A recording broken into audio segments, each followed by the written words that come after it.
राधे राधे दोस्तों आज मैं आपको हनुमान जी से जुड़ी कुछ 5 कहानियाँ सुनाऊंगी। दोस्तों वाल्मीकि रामायण के अलावा दुनिया भर की रामायण में हनुमान जी के संबंध में सैकड़ों कथाओं का वर्णन मिलता है। उनके बचपन से लेकर कलयुग तक तो हजारों कथाएं हमें पढ़ने को मिल जाती हैं। हनुमान जी को कलयुग का संकट मोचन देवता कहा गया है। एकमात्र इन्हीं की भक्ति फलदायी है। तो चलिए जानते हैं कौन कौन सी वो कथाएं हैं जो आज भी प्रचलित है। सबसे पहले सुनाएंगे हम चारों जुग प्रताप तुम्हारा। लंका विजय कर अयोध्या लौटने पर जब श्री राम उन्हें युद्ध में सहायता देने वाले विभीषण, सुग्रीव, अंगद आदि को कृतज्ञता स्वरूप उपहार देते हैं तो हनुमान जी श्री राम जी से याचना करते हैं, हे वीर श्री राम, इस पृथ्वी पर जब तक राम कथा प्रचलित रहे तब तक निसंदेह मेरे प्राण इस शरीर में बसे रहे। इस पर श्री राम उन्हें आशीर्वाद देते हैं और कहते हैं कि हे कपिश्रेष्ठ, ऐसा ही होगा, इसमें संदेह नहीं है।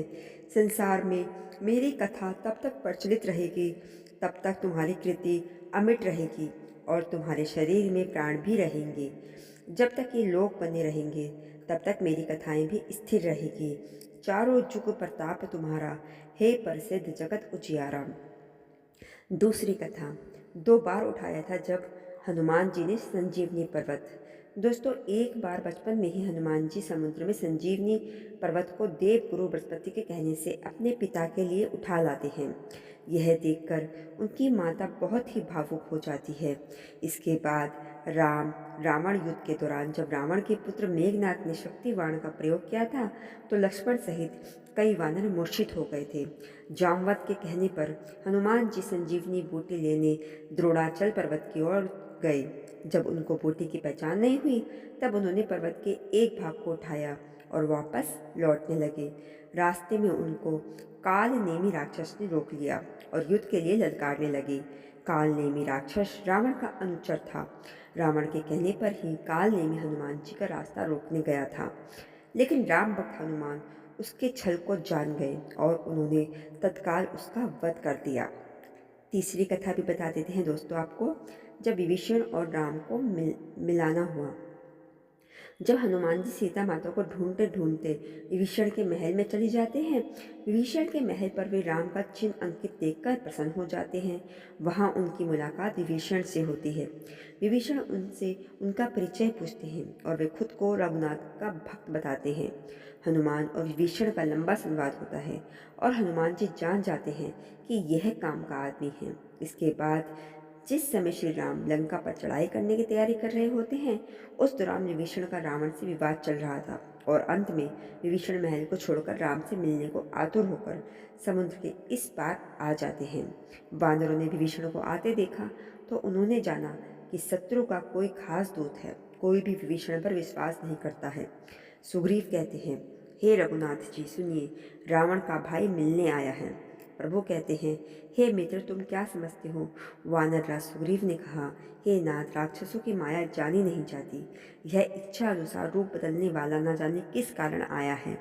ऐसे में हनुमान जी सभी को दिलासा देते हैं और राम भी कहते हैं कि मेरा प्रण है कि शरणागत के भय को हर लेना चाहिए। इस तरह हनुमान जी के कारण ही श्री राम विभीषण का मिलन सुनिश्चित हुआ था। नंबर चौथी कथा। शास्त्रों के अनुसार विद्वान लोग कहते हैं कि सर्वप्रथम राम कथा हनुमान जी ने लिखी थी और वह भी एक शिला यानी चट्टान पर अपने नाखूनों से लिखी थी। यह राम कथा वाल्मीकि जी की रामायण से भी पहले लिखी गई थी और यह हनुमद रामायण के नाम से प्रसिद्ध है। यह घटना तब की है जबकि भगवान श्री राम रावण पर विजय प्राप्त करने के बाद अयोध्या में राज करने लगते हैं और हनुमान जी हिमालय पर चले जाते हैं। वहाँ वे अपनी शिव तपस्या के दौरान की एक शिला पर प्रतिदिन अपने नाखूनों से रामायण की कथा लिखते थे।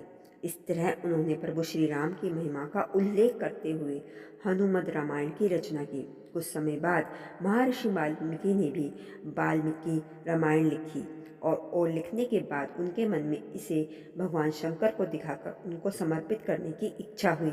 वे अपनी रामायण लेकर शिव के धाम कैलाश पर्वत पर पहुंच गए। वहां उन्होंने हनुमान जी को और उनके द्वारा लिखी गई हनुमद रामायण को देखा।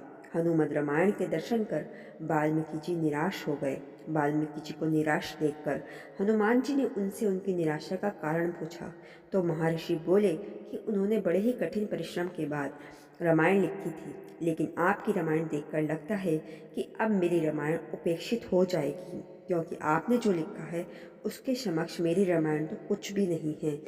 तब वाल्मीकि जी की चिंता का शमन करते हुए श्री हनुमान जी ने हनुमत रामायण पर पर्वतशिला को एक कंधे पर उठाया और दूसरे कंधे पर महर्षि वाल्मीकि को बिठाकर समुद्र के पास गए और स्वयं द्वारा की गई रचना को श्री राम को समर्पित करते हुए समुद्र में समा दिया।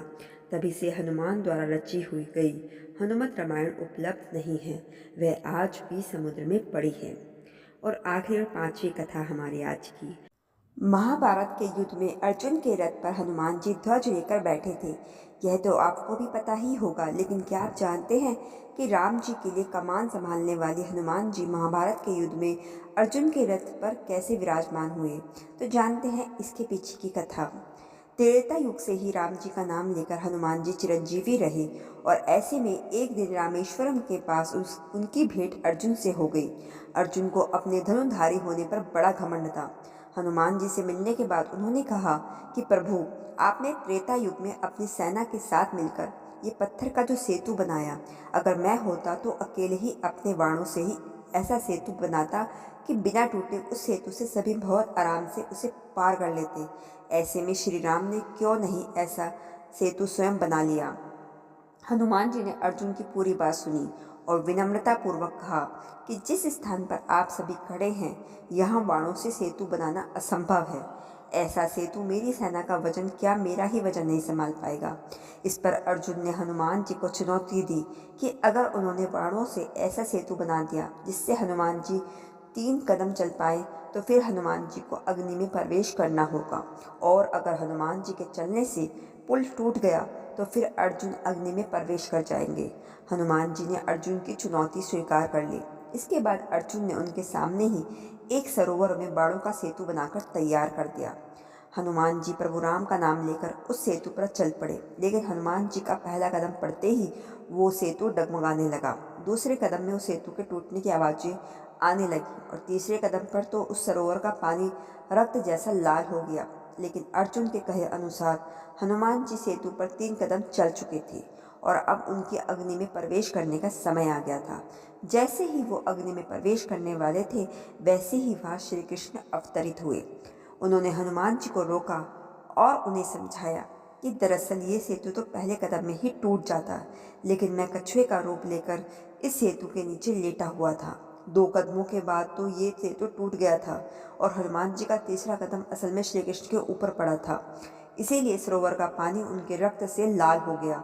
यह जानकर हनुमान जी को बहुत ही गलनी महसूस हुई, और उन्होंने क्षमा मांगते हुए उनसे अपने पाप का प्रायश्चित करने का उपाय मांगा। अर्जुन भी यह सब जानकर निराश हो गए, और दोनों ने भगवान से क्षमा मांगी। तब श्री कृष्ण ने दोनों को समझाया कि जो भी हुआ उनकी इच्छा से हुआ। ऐसे में मेरी यही इच्छा है कि आप कुरुक्षेत्र के युद्ध में हमारी सहायता करें। हनुमान जी ने उनसे पूछा कि वो कैसे अर्जुन की सहायता कर सकते हैं। तब उन्होंने हनुमान जी को अर्जुन के रथ के ऊपर ध्वजा में विराजमान होने को कहा। ऐसा करने से विरोधियों के बाण रथ पर लगे भी तो भी हनुमान जी के वजन के कारण पीछे नहीं जाएगा, और अर्जुन को आगे बढ़ने से कोई नहीं रोक पाएगा। हनुमान जी ने श्री कृष्ण की बात मान ली, और इस तरह से महाभारत युद्ध के दौरान अर्जुन के रथ पर हनुमान जी ध्वज के साथ विराजमान हुए।